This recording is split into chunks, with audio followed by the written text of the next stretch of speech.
Good morning. Almost voice totally gone for my second hour.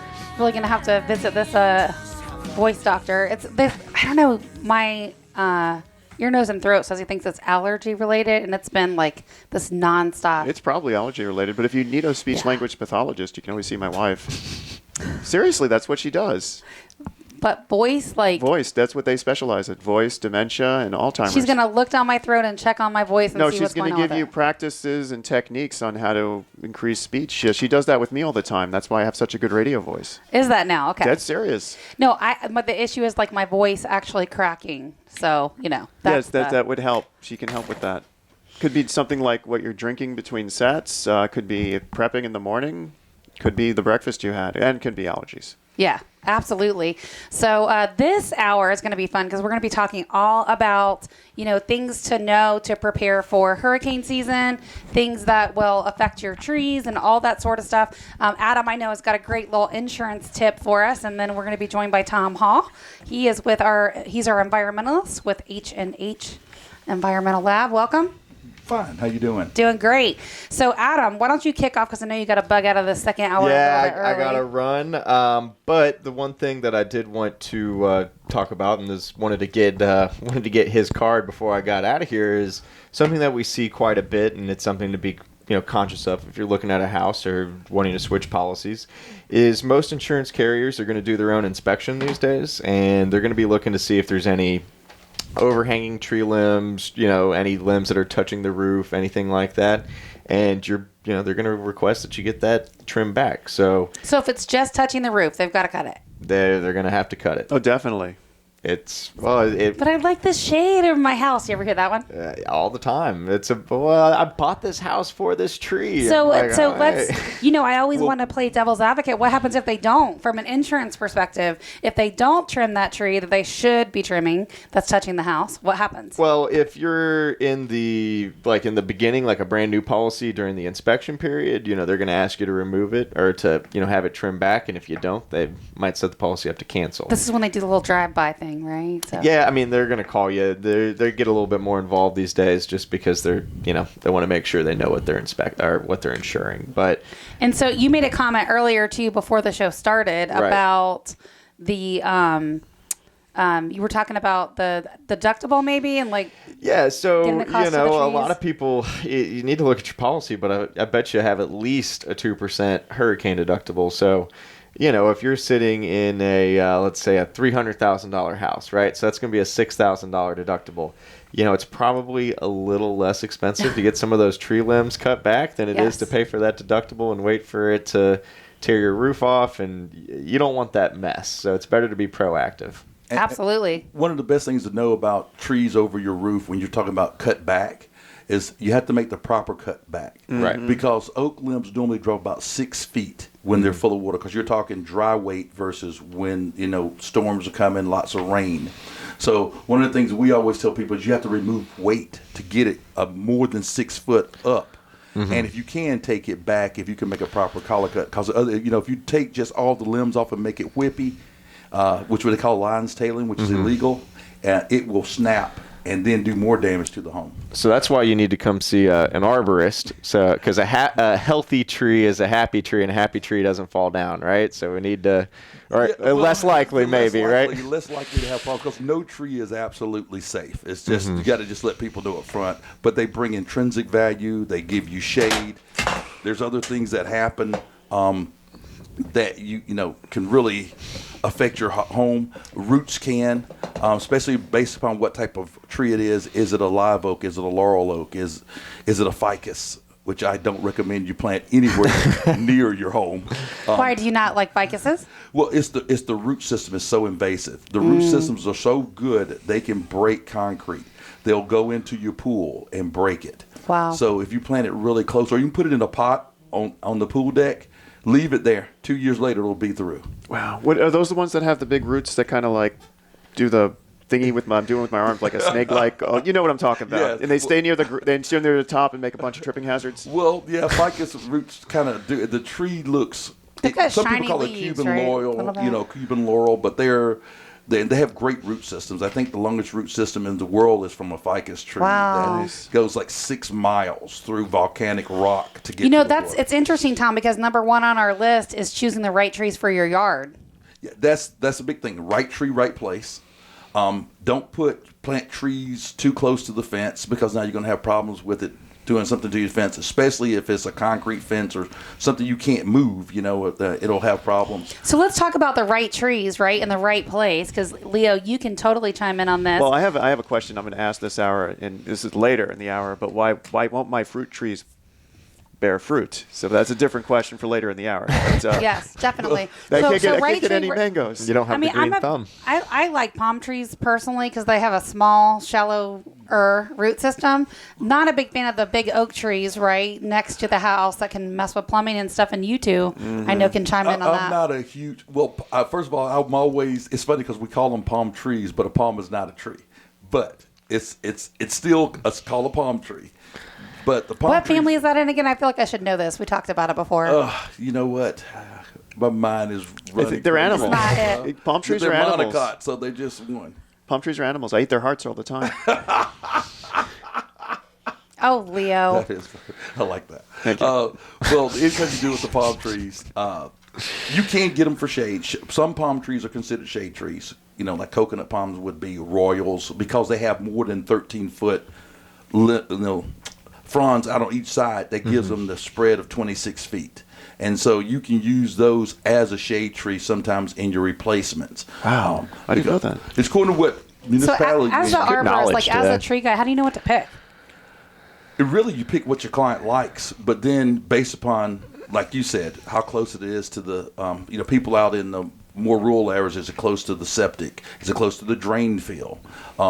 Is it too close to your driveway?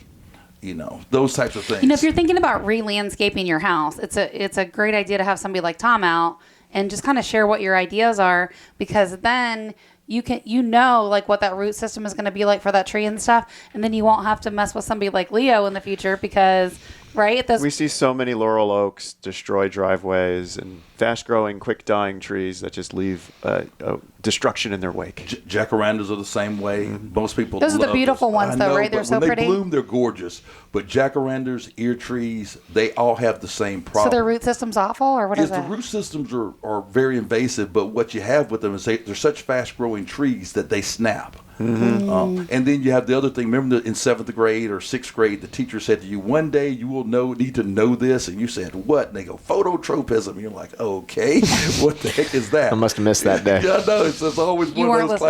classes where the tendency for a living organism to grow towards the light. So what happens is if you've already got a big, large tree in your yard and you put another tree in a shade pattern, that tree is going to try to get to the light.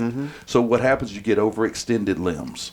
And that's, God picked the tree to be a certain size and the limb to be a certain attachment. And then when you have that length and it has to keep growing longer and longer to get to the sunlight, that's when it tears. That's when it breaks because it's overextended. Yeah, that's why also they sell asparagus in the stores. They put them in ice and they have them completely up in the air. Because if they don't, the asparagus, if you lay it on its side and try to sell it, it will curve up. Dead serious. How you know this stuff? I don't know. Trivia. Alton Brown. Trivia, Alton right? Brown.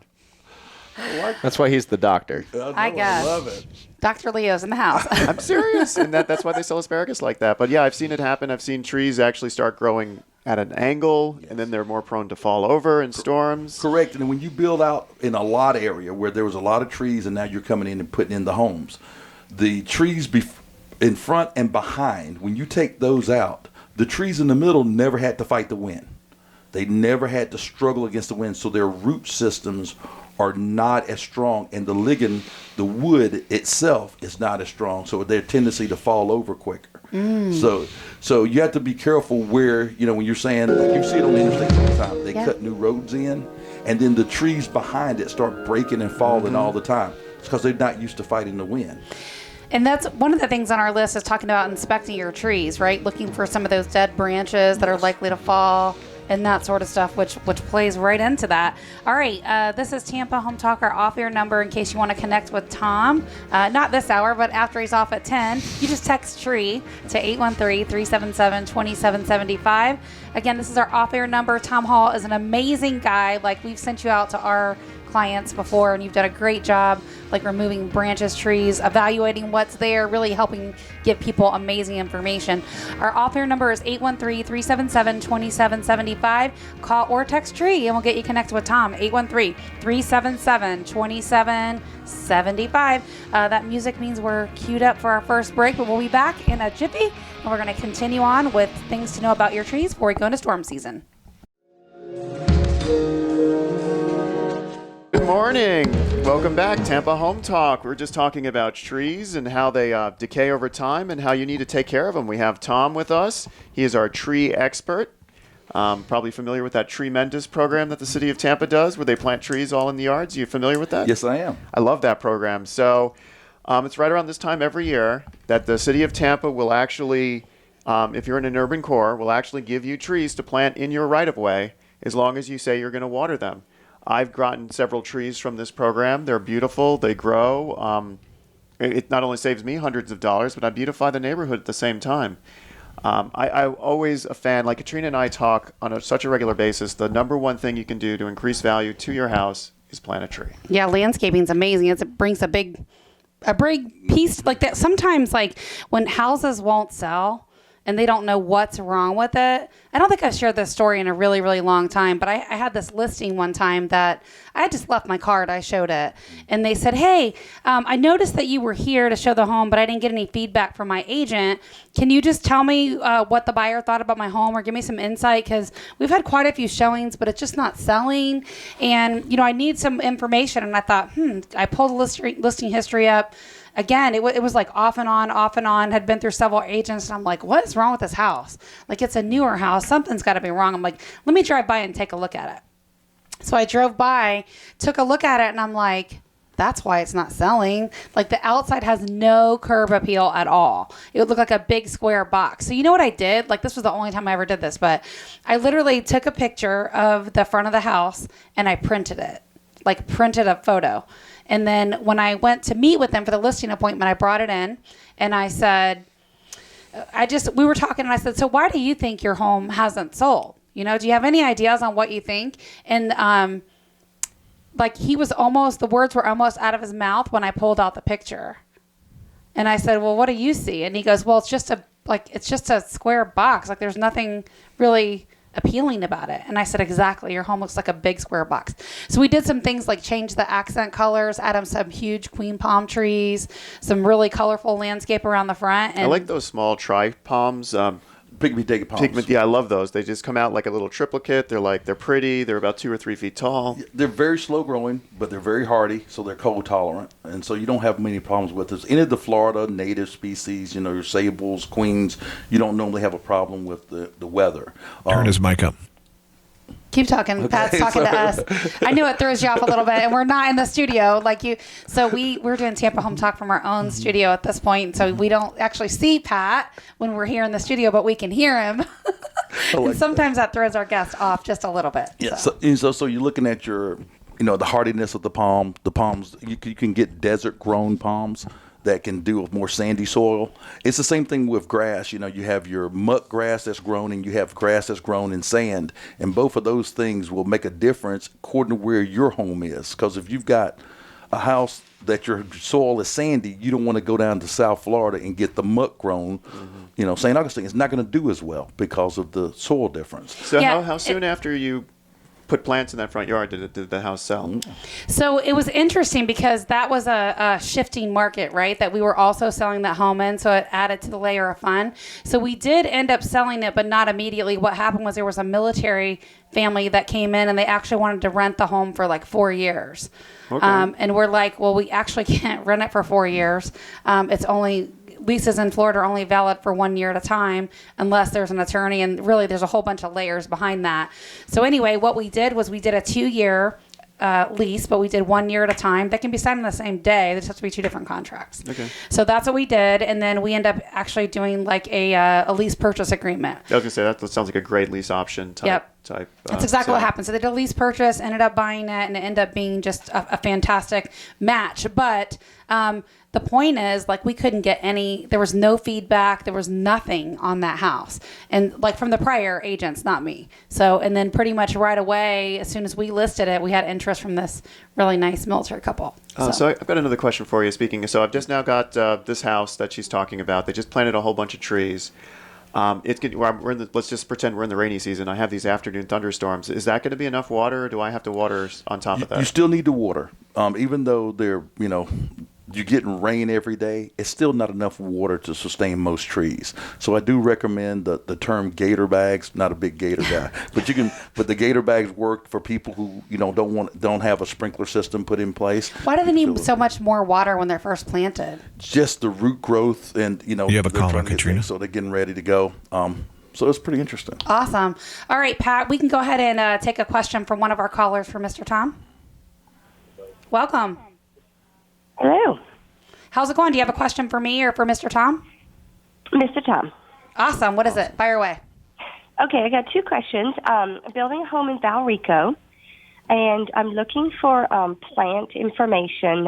What would be good to plant at the front of the property, on the property line, that would grow to a decent height, that would act as a barrier between us and neighbors? Well, I like And podocarpus, and also I think any of the ligustrum families. Those things are hedging. I do not recommend bamboo unless you do clumping, because it will spread and cause you problems in the future. The other thing to do too is the IFAS website for the Florida University of Florida's website is really good, where you can take a soil sample, take it down, get your soil checked out, and understand which plants will grow better in your soil. Okay, so that's the University of Florida's website. Yes. Okay. And then Okay, Tom, and you gave me... Tom can also Okay. come out. Many times he will evaluate the property and help walk you through it and give you some insight on what good trees are good to plant where. So if you didn't catch our off-air number, it's 813-377-2775. Just text tree and we'll know you're looking for Tom. It's 813-377-2775. Okay, sounds good.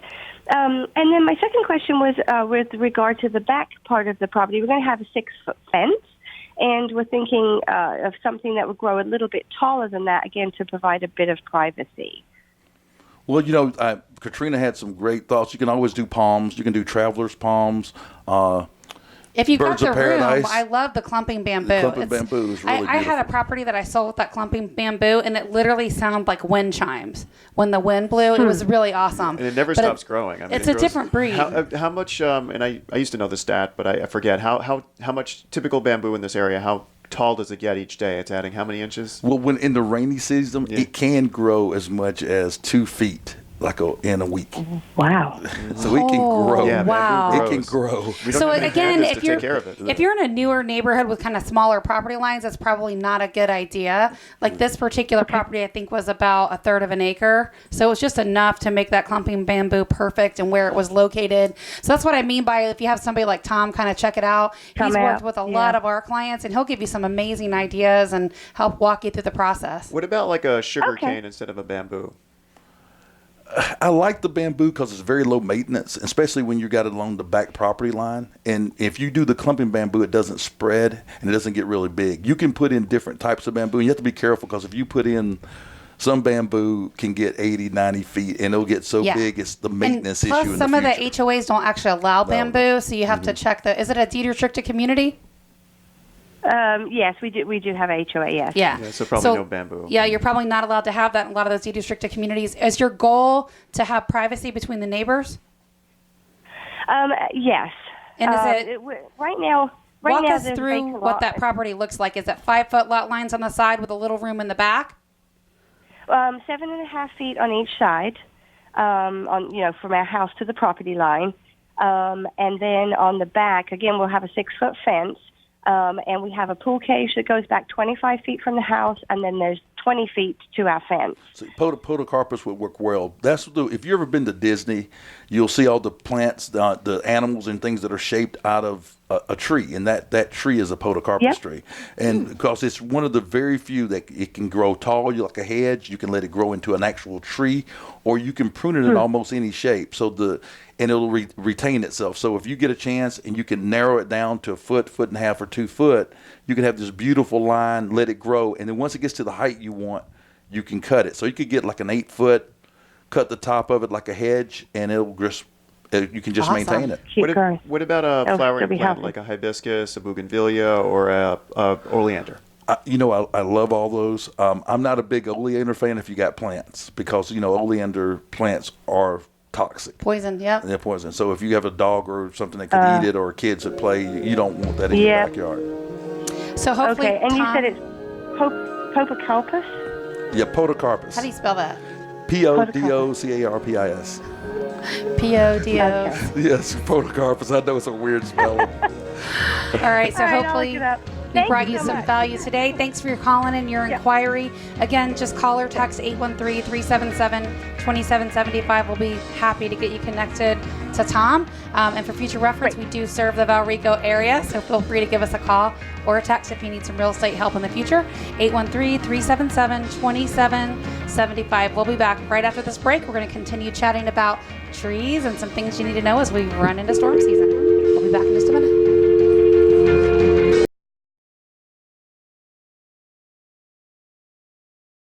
Well, good morning. You're listening to Tampa Home Talk. We have Tom. He's a tree expert, yard expert, help sell your home faster expert. We also have Katrina to help make that happen. We love Tom because he's part of that preparation and planning. Easiest hour of radio to talk about. In fact, I can pick any topic off the top of my mind, like mulch, and I can have a conversation about mulch, and it'll be intelligent and interesting and educational. So I have rubber mulch, I have stone, I have chopped up tree, and I have chopped up 5 different varieties of trees, and they come in a variety of dyed colors. Some say they'll keep their color forever, and some say not. What kind of mulch should I be using? Well, actually, I think that really depends on you and your preference. A lot of people like pine bark nuggets. Some people like a pine straw. Then, others like cypress. And then you get your colored cypresses, the red in a different area.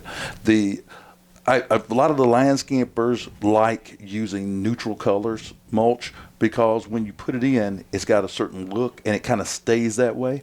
When you go with the red mulch, which I do love, you have to keep refreshing it because you want to keep that beautiful, vibrant color. What about the rubber mulch? Well, storm season too, like a lot of that mulch floats away. Yes. Mm-hmm. In your flower beds. So. Yeah, it can float right out. And, the mulch does decompose over time, so you do have to freshen it up. I've done the rubber mulch. I think it's beautiful for the first 6-8 months, and then it starts sinking into the ground, and rubber mulch is a more expensive option.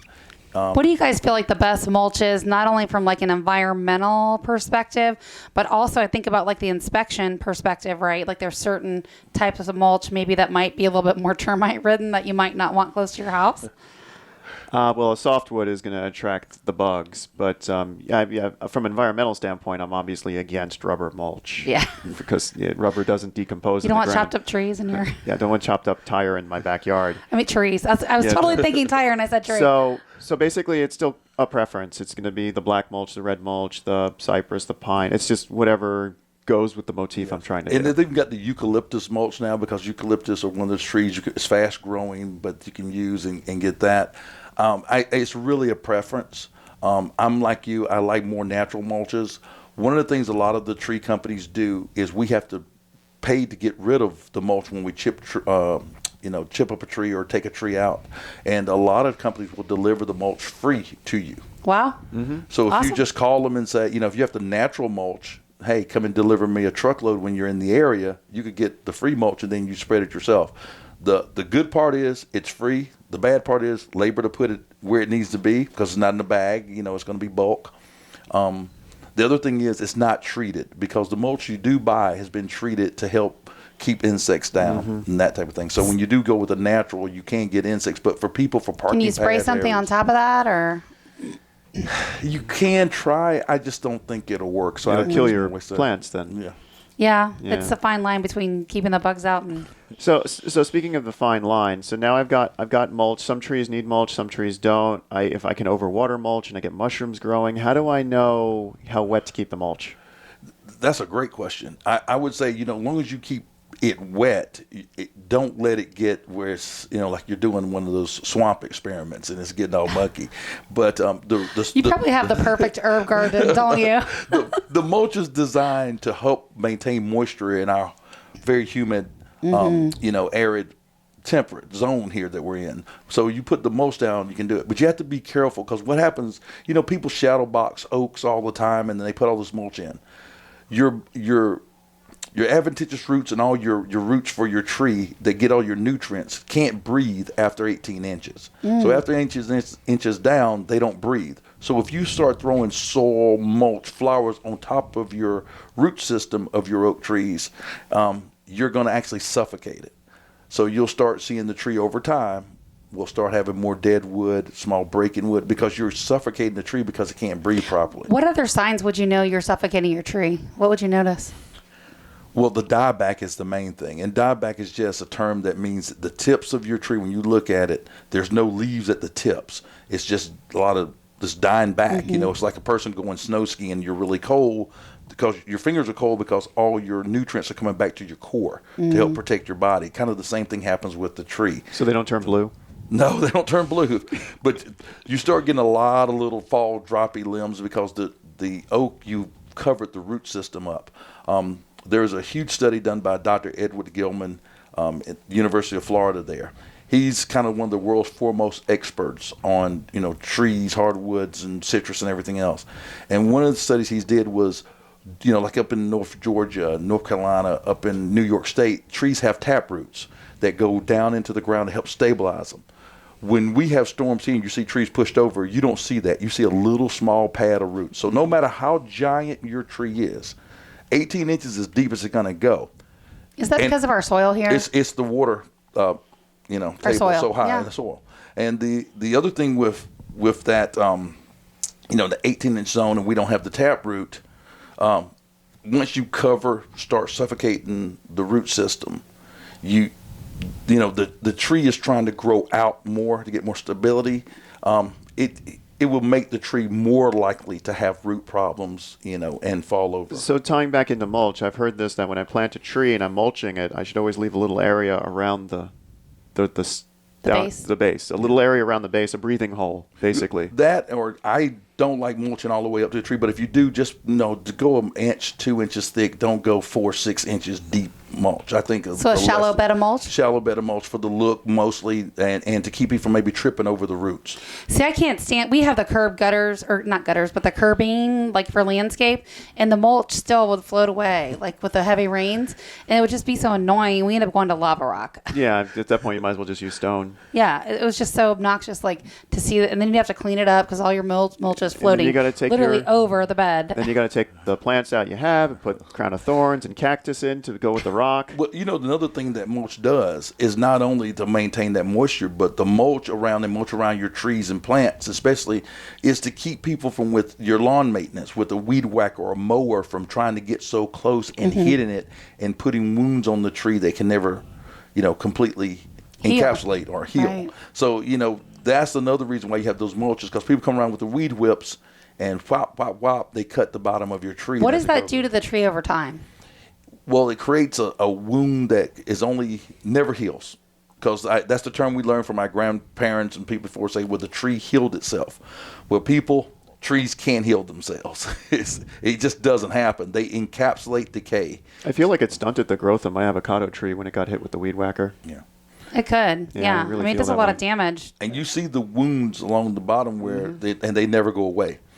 And it creates areas for disease to make them weaker. It just does so much damage. So the mulch is not only to keep the moisture there, but it also kind of keeps a little barrier to keep people from getting too close with lawnmowers or things and damaging the base of the tree. So what about so now I've got my tree in the ground, I've got it properly mulched, I've got some kind of landscaping stone around that to keep the weed whackers away. I've heard that it's good to put some kind of small plants in that same little area.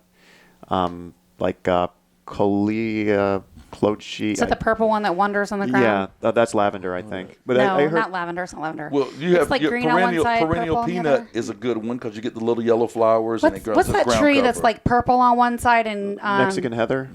and green on the other? I'm just guessing.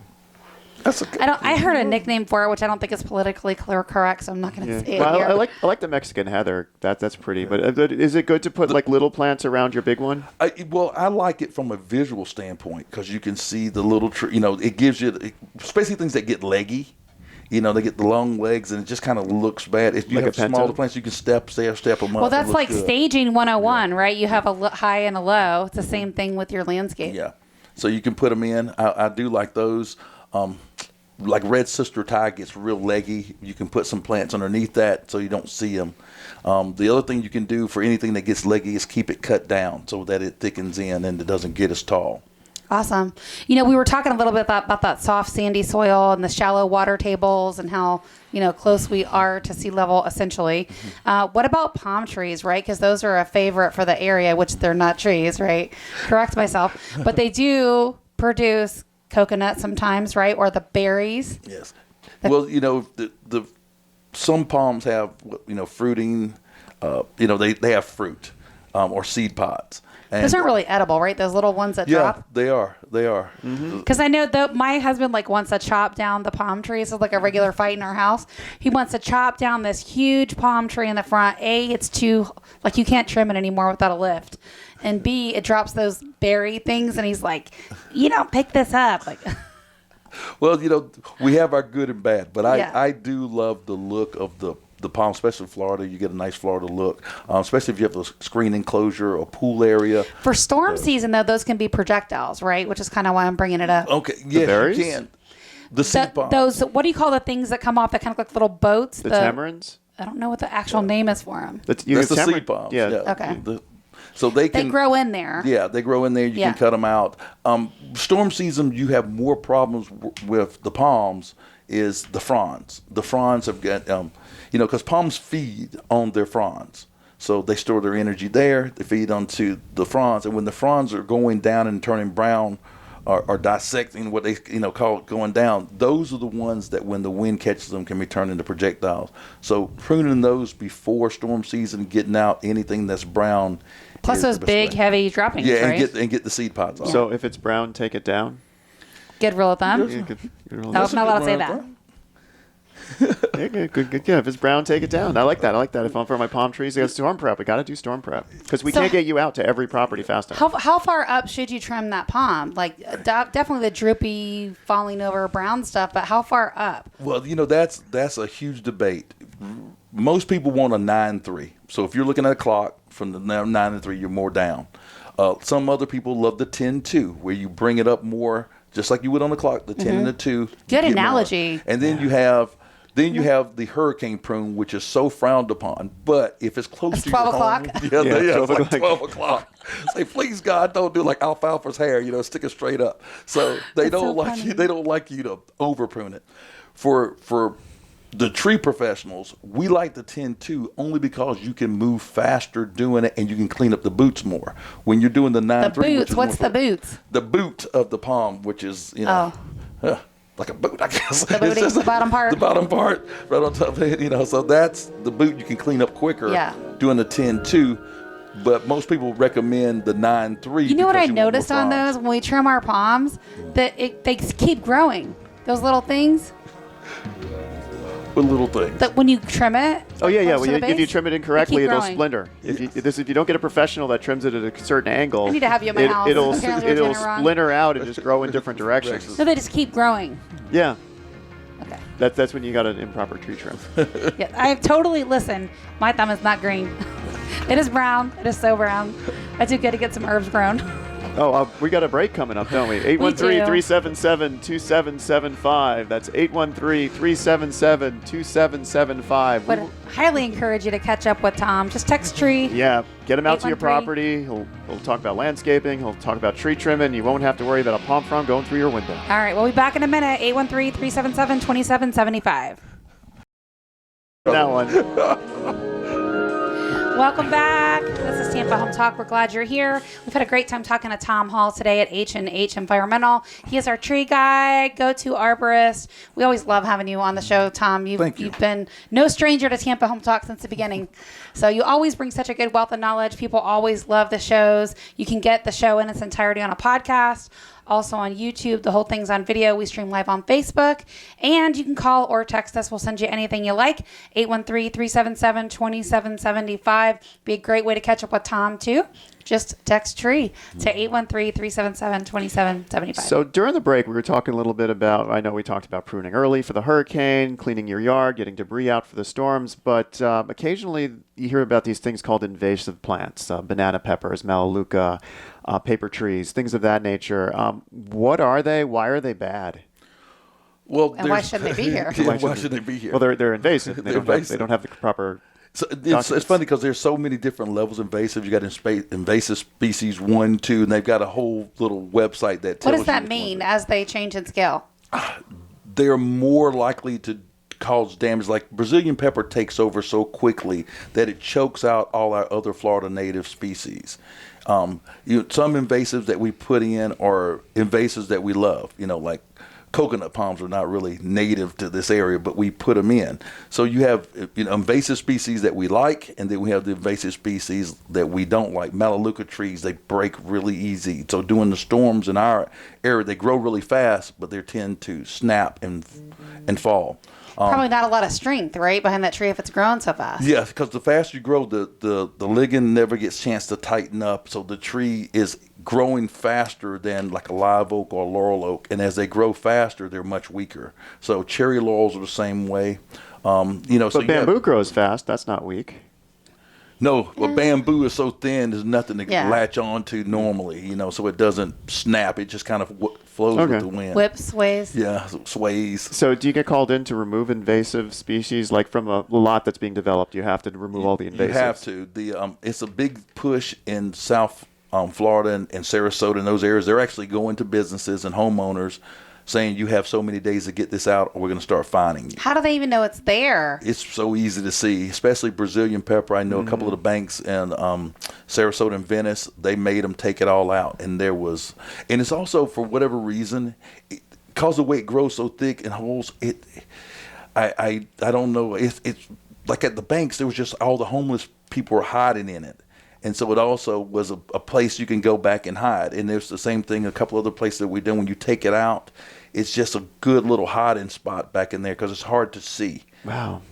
I don't want the homeless people hanging out near a bank. Wouldn't have even thought about that. Yeah, the Sarasota, that was, in Sarasota. What's the name of the street?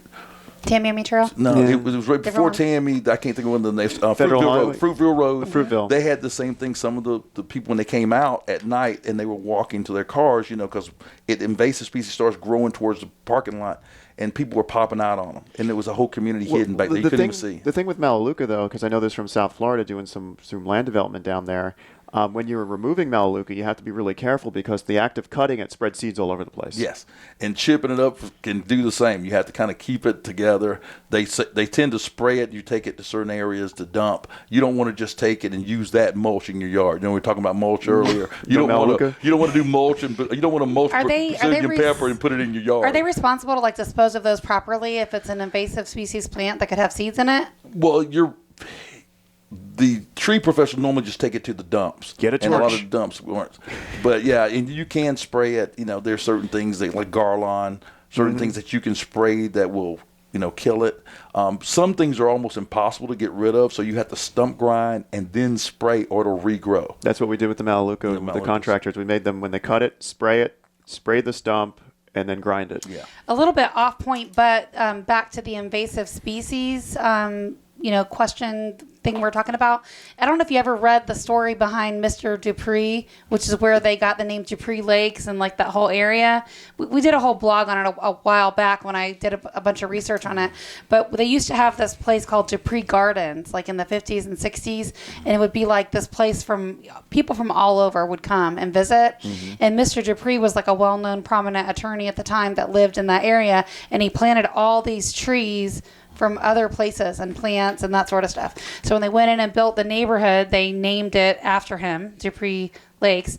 But there was all kinds of talk about how the little plants were just spread out still all throughout the community. Well, I tell you, I know we're supposed to promote no invasive species, but there are some invasive species that are not not native to Florida. And that's basically all the term invasive species mean. But some invasive species cause problems. Brazilian pepperwood melaleucas being your big ones, paper trees, people understand those. But for me, it's the same thing. The ear trees, they grow big, and people don't understand their root systems die out quicker than. Where are those from? Those ear trees that drop the big. Are you talking about the seeds, elephant ear right? trees? Not the elephant ear trees. The one that looks like Drop the actually look black like ears. The pods? little black Yes, pods yes. that look like ears. I've seen those. Haven't seen them. And They they're drop a huge. bunch of them, and they do get big quick. They get really big, really quick. And the thing is, My I've seen uncle two used to fall have over. one of those in his front yard. That's how I knew what that tree was. Wait a second. So I'm catching a trend here. So it took like 7 years from a mango tree to finally get 10 feet tall. That's a good tree. But a tree I can plant in the ground that gets big and beautiful right away, that's a bad tree? Well, it's only bad if it's over your home or over your play area where your kids are, because those trees tend to limbs snap off quicker. You don't want They a tend to swing root hanging roots. from that tree, No, right? no. I always think back to like, if it's a weed if I don't want it and it grows great, and it's a plant if I can't keep it alive. It's interesting with avocados because we were sprouting a few of those, and they're one of the few trees that are Male and female? yeah, both, and they have to pollinate each other through the air. It's really interesting, and you can't really tell. Yeah, I learned that after I planted a single avocado tree on my Or property. a It won't do single anything, citrus yeah. tree. Citrus trees need partners. That's why my citrus tree isn't blooming. Yes. I didn't know that either. Yeah. Really? You can't just plant one and you're never going to get any fruit. I've never gotten any fruit. You're not going to. And So is it like the avocados where it spreads in the air to pollinate? Yeah, they need each other to start getting fruit. But I know a So lot you of need people who one just with have that random lime tree in a pot and it's got 1 million limes on it. the random. That's when those little things. Yeah. I don't think that's how it really works. It's one of those things that. Okay, quick kinda question. random. Speaking of citrus, have you seen those ones that are like the graft trees with like three different yes. fruits? I've What's your take seen on them. those? I love them. I just think they're so neat. You have one's tangerines and Yeah. then you have grape nectarines. But you need like 2 of them to get them to fruit then. Well, I would what I was get two. wondering. I would get two. But I think the way they've grafted these together, they kind of working together to fruit. But normally with your citrus Well, we have trees- one of those, which is not sprouting, and that's probably why. Back to what you said, Leo. Yeah, that's I'm in the same camp. Yep. Yay. All right. This is Tampa Home Talk. Remember, love where you live. We're going to fix it. We had a great conversation today with Tom. Our off-air number is 813-377-2775. You can call or text 377-2775. Again, 813-377-2775. We're out. Have a great weekend, everybody. We'll see you next week.